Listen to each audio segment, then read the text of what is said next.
안녕하세요. 그레입니다. 우리는 살아가면서 원하건 원치 않건 많은 사람들을 만나게 됩니다.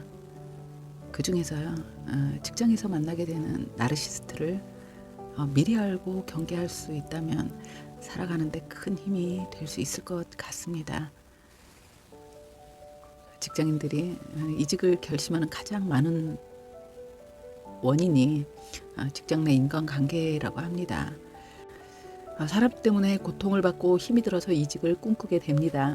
언제든 때려치울 수 있는 그런 경제력이 있다면 혹은 경제적 도움을 받을 여건이 된다면 좋겠죠.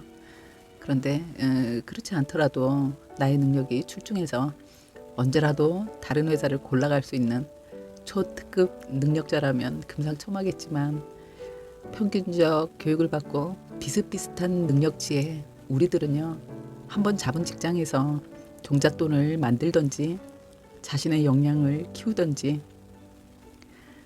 근속 연수와 함께 신용이라도 높여 놓아야 앞날을 도모할 수가 있죠. 그래서 쉽사리 직장을 박차고 나오기가 어렵습니다. 그런데도 사표를 고민할 만큼 정신적인 고통을 주는 이 사람들, 그 중에 특히나 나르시스트 성향의 상사나 동료를 만난다면 벼랑 끝에서 이러지도 저러지도 못하는 심정으로 매일 아침을 지옥을 맛봐야 할 겁니다. 나르시스트의 성향을 알고 있다면요, 방어할 수 있고 나르시스트를 방어하는 길이 사실 자신을 지키면서 진정한 자기를 찾아가는 길이 되기도 하는 것 같습니다. 정서적 홀로서기죠. 강인한 정신력을 무장하게 하는 기술이 되지 않을까 그런 생각을 합니다. 그럼 직장이나 모임, 불특정 다수가 모여서 어떤 목적을 가지고 지속적인 이런 관계를 이어나갈 때요, 그 속에 숨어 있는 이 나르시스트를 알아볼 수 있는 방법은 없을까? 물론 이런저런 자료들도 있지만요, 저도 직장생활, 사회생활을 거의 30여 년을 했습니다. 그 안에서 만났던 나르 성향의 동료도 있었고 후배들도 있었고요. 물론 상사도 있었습니다. 그들이 회사 내에서 자신의 먹잇감에게 하는 그 어떤 행동들을 한번 모아서 추려보았습니다. 직장이란 일단 돈을 벌기 위한 목적으로 구성된 단체죠. 정서적 사고보다는 이성적 사고를 요구하는 곳입니다. 서로의 관계도요, 사회적 관계가 기본이 됩니다. 우리는 내가 원해서 만난 사이가 아니라 돈이라는 목적하에 랜덤으로 만난 관계지 않습니까? 그러니 이성적 사고를 바탕으로 한 사회적 관계를 맺죠. 일적인 동료로 만나서요, 사실 어지간히 친해지기 전에는 자신의 시시콜콜한 그런 사적 이야기를 하게 되지 않습니다. 그리고 상대가 원치 않는 사생활을 물어보거나 하는 건 예의에 벗어나기도 하거든요. 그런데요, 이 나르시스트 성향의 사람들은요, 이런 개념이 없습니다. 사생활에 대한 질문을요, 아무렇지도 않게 하기도 합니다. 그리고 자신의 이야기도 쉽게 꺼내놓습니다. 물론 이 사람이 진짜 나르시스트라면 그건 상대가 호기심을 가질 수 있을 만한 이야기로 각색된 가짜 이야기일 확률이 높지만 어쨌든 자신의 이야기도 꺼내놓습니다. 왜 그럴까요? 그 이유는 빨리 친해지기 위한 방법입니다. 이 사람들은요, 상대가 자신의 먹잇감인지 아닌지를 빨리 확인하고 싶어 하거든요. 그래야 얼른 다른 타겟을 잡을 수 있으니까요. 그래서 개인적인 관심을 표현하죠. 사람의 무의식은요, 어느 정도 친해져야만 할 수 있을 만한 그런 사적 이야기를 분위기상 어영부영 하게 되었을 때 그 사람과 그 이야기를 할 만큼 친숙한 관계가 되었다는 정서적 착각을 하게 됩니다. 그러면서 나의 마음이 왠지 말랑해지는 거죠. 나르시스트는 뜸을 들이고 공을 들이는 관계를 힘들어해요. 그들에게 사람은요, 자신의 목적에 이용할 도구고 수단이기 때문에 빨리 자기 옆으로 끌어당겨서 이용하려고 합니다. 시도해보고 아니면 다른 타겟을 찾아야 하기 때문에요. 공을 들이고 시간을 끄는 걸 좋아하지 않습니다. 그러다 보니 급하게 진행할 수밖에 없고요. 그 급한 게 이렇게 개념 없이 보통 사람들이라면 하지 않을 사적인 이야기를 오픈하게 만든다든지, 자신의 이야기를 오픈하고 과한 친절을 베풀고 이렇게 훅 들어온다고 흔히들 표현하죠. 이렇게 다가옵니다. 그런데요, 이렇게 이야기를 분위기에 휩쓸리다 보면 사람이기 때문에, 우리는 감정과 기분을 가지고 있는 사람이기 때문에요. 평소에 자기 자신이라면 하지 않았을 이야기를 하게 될 수 있습니다. 그런데 집으로 돌아오면서요, 괜히 찝찝한 거예요. 내가 그때 그 얘기를 하지 말 걸 왜 했지? 이런 생각이 들 수 있습니다. 만약에 그런 생각이 들었다면요, 그런 기분이 들었다면요, 조심하는 게 좋습니다. 물론 사람이 성향 따라, 성격 따라 이렇게 생각 없이 남의 속 얘기를 헤집으려고 하는 사람이 있기는 있어요.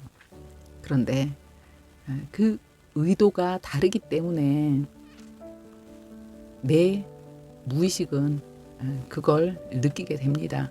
그래서 이 찝찝한 기분이 생기는 거거든요. 이때 이런 기분이 든다면 조심해야 합니다. 그리고 일을 하다 보면요, 사람은 당연히 실수를 할 수 있죠. 그리고 자신이 책임져야 할 그런 업무가 생기게 됩니다. 그랬을 때 사람들은 어떻게든 잘해보려고요, 열심히 하게 돼요.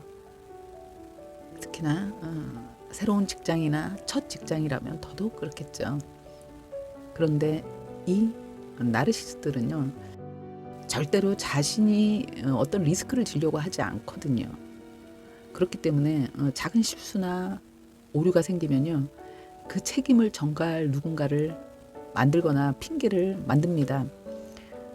그래서 다음에는 좀 신경 써서 합시다. 모르면 물어가면서 해. 천천히 해도 되니까. 이런 식으로 여러 사람이 듣는 곳에서 그 실수나 실패, 오류가 자신의 실수가 아닌 것으로 비춰지도록 분위기를 잡습니다. 그리고 세 번째는 자신이 한 말이나 약속이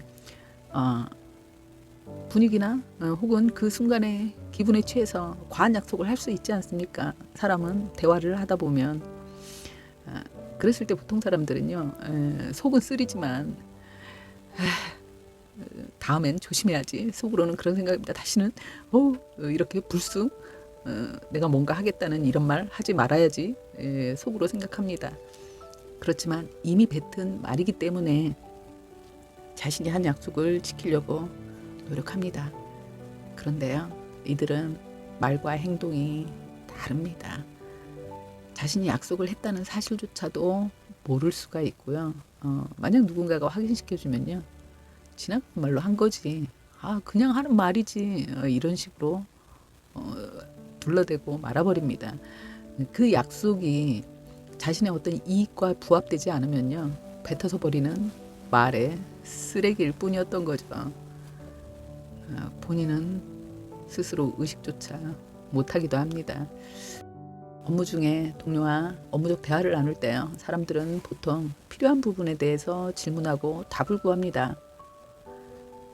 그런데 이 사람들은요, 같은 질문을 취조하는 것처럼 수차례 반복해서 묻습니다. 경찰이 피의자를 불러서 질문을 할 때 이 사람이 진실인지 아닌지를 확인하기 위해서 같은 질문을 계속한다고 합니다. 그래서 그 대답 속에서 어떤 실수나 거짓말을 찾아내기 위해서라고 하는데요. 이들의 대화법이 조금 그런 면이 있습니다.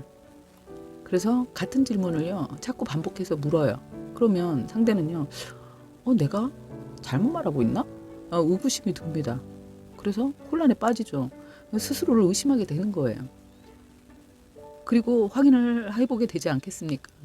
자신이 잘못 알았던 게 아니란 걸 알게 된 이후에도요, 개운한 기분이 드는 게 아니라 뭔지 모를 찝찝함이 남게 됩니다. 그게 뭐냐면요, 이 사람에게 의심받았다는 그 묘한 기분인데 그 순간엔 그걸 어떻게 말로 표현할 수 없는 찝찝함으로 마음에 남게 되는 거거든요. 그리고 그런 상황이 몇 번 반복이 되면요. 그 사람 앞에서는 왠지 기가 죽습니다. 지적당할 게 두려워지고요. 그러다 보면 그 사람의 눈치를 살피게 되죠. 그리고 기분을 맞춰주려고 하게 됩니다. 지적당하지 않기 위해서. 그러다 보면 휘둘리는 단계로 넘어가게 되는 거죠. 그런데 이렇게 마음을 조마조마하게 하면서 불편하게 하던 이 사람이요. 어느 날 뜬금없이 칭찬을 하기도 합니다. 나를 불편하게 하는 저 사람이 하는 칭찬이기 때문에 굉장히 기분이 좋을 수 있습니다. 아니요. 굉장히 좋습니다. 그래서 그 소나기에서 놀아나게 되고 그 칭찬을 또 갈구하게 됩니다. 그런데 이때요. 이 나르시스트의 칭찬은요. 업무적 능력치에 대한 칭찬은 절대 하지 않을 확률이 높습니다. 센스 있네. 예의가 바른 것 같아. 그러면서 한번 우쭈쭈 해주죠. 그래서 칭찬을 들어서 기분은 엄청 좋습니다. 그렇지만요. 늘 업무적인 지적질로 기가 죽어있던 상대는요. 업무적인 자신감이 회복되지는 않습니다. 업무적인 주눅은 그대로 유지가 되는 거예요. 칭찬을 들어서 기분은 좋지만요. 이게 자신감이 회복되는 건 아닌 거예요. 업무적으로는 늘 깨지지만 한 번씩 그 사람이 주는 칭찬은요. 아주 극히 개인적인 사적인 부분이거든요. 교묘하다고 할 수 있죠. 그래서 내가 잘해서 어떤 성과가 나왔을 때요. 이 상사가 자기 앞으로 돌리고 자신의 능력인 척 해도요. 분명히 억울하고 분하죠. 그렇지만 회사 일이 혼자 하는 일이 어딨어. 다 같이 하는 일이지. 그런데 이런 말을 들으면서요. 하긴 나 혼자 했다면 못했을지도 몰라. 업무적으로는 내가 기가 죽어있는 사람이거든요. 그러다 보니 상사의 그런 말이에요. 스스로 합리화시키기도 합니다. 언뜻 보기에 이 사람들은요. 굉장히 이상적이고 일을 잘하는 사람인 것처럼 그렇게 가면을 쓰고 있어서요. 순간순간 그 가면에 속아 넘어갑니다. 그런데 시간이 지난 이후에 되돌아보면 뭔가 개운치 않은 그런 느낌을 남기게 되죠. 실제 이 사람들은 자신이 일을 잘한다기보다는요. 타인을 희생시켜서 자리를 지키고 있는 경우가 많습니다.